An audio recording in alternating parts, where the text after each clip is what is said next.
Hi and welcome to Chapter 8, Tam is Found.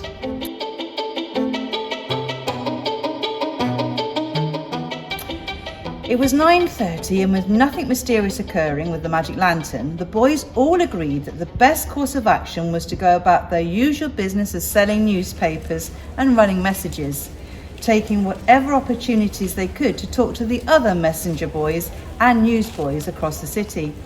If anyone knew anything about the murder or had seen Tam, it was this ragtag fraternity.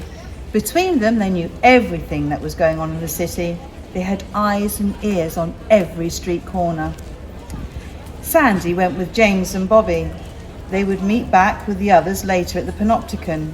Sandy and the two brothers spoke to every newsboy between the Tron Gate and the top of Buchanan Street, but none of them had anything to tell.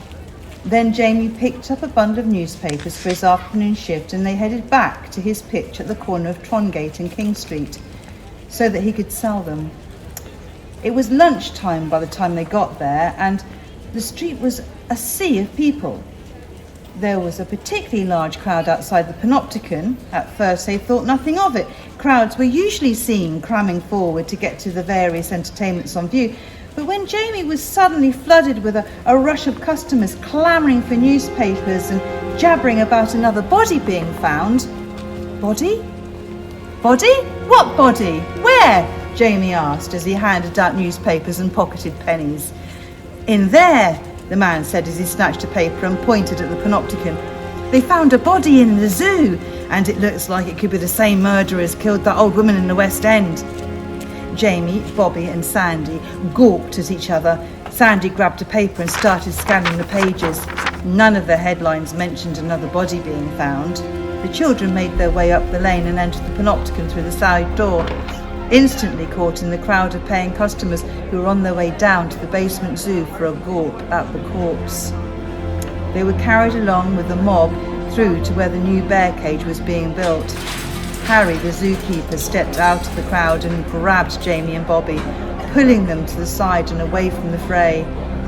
Sandy was left standing on her own, jostled by the press of people around her.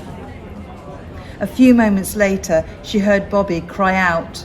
She pushed her way through the crowd towards the monkey house in the little back room. The door was open and both boys were sobbing while Harry tried to comfort them. Mr. Pickard, the man she had thought was Albert, the curator, was there too. He looked at Sandy as she entered the room. "What the devil are you doing here, boy?" Mr. Pickard snapped. "It's okay, Mr. Pickard," sniffed Jamie. "Sandy's her pal." "Well, that would explain last night's mischief, I suppose," he said rather harshly and glowered at Sandy, then looked at the two sobbing boys and softened his tone. "But given the circumstances, I suppose we can forget the matter."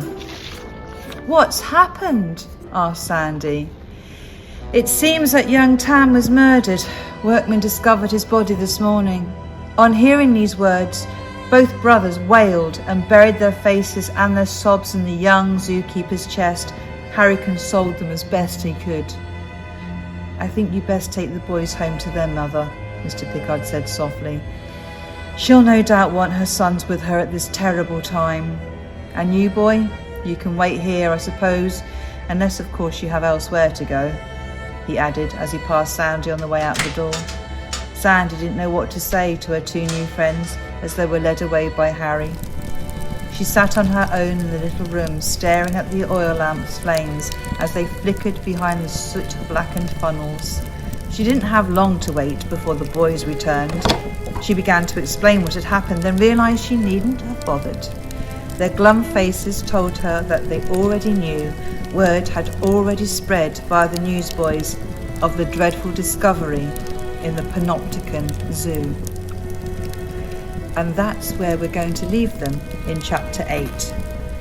Don't forget to return for Chapter 9 on the first Thursday in August. See you then.